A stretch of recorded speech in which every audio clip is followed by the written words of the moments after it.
As if the U.S. economy isn't facing enough headwinds, the Biden administration is creating yet another big one. Hello, I'm Steve Forbes, and this is What's Ahead, where you get the insights you need to better navigate these turbulent times. More and more in today's economy, people want to work for themselves rather than for traditional employers. There are upwards of 50 million people who are independent contractors and are part of what is called the gig economy.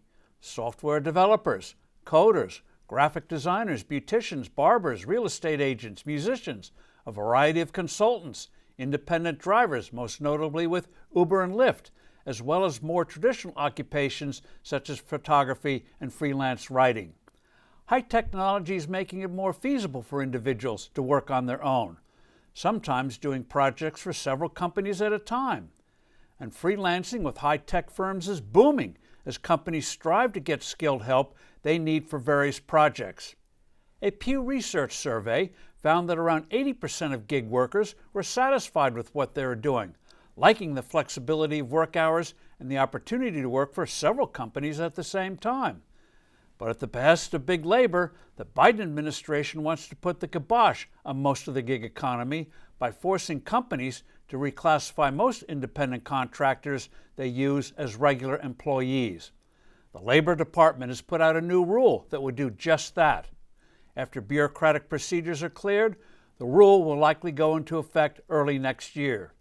California passed a law in 2019 that reclassified gig workers as employees, walloping gig companies like Uber, Lyft, and various delivery services, among others. So disruptive was this legislation that a year later, a referendum overwhelmingly passed that exempted numerous of these companies and occupations, effectively gutting the law. The Biden administration tried to get Congress to pass a gig-gutting law, but Congress refused. So the White House is now attempting to get its way by diktat. This high-handed move may be blocked by the courts, as have a number of other administration decrees. But it is telling that the Biden crowd is so clueless, both about the nature of the economy today, in contrast to the industrial one of the 1930s, and its malignant tendency to restrict people's liberty to choose how they earn a living. I'm Steve Forbes. Thanks for listening. Do send in your comments and suggestions. I look forward to being with you soon again.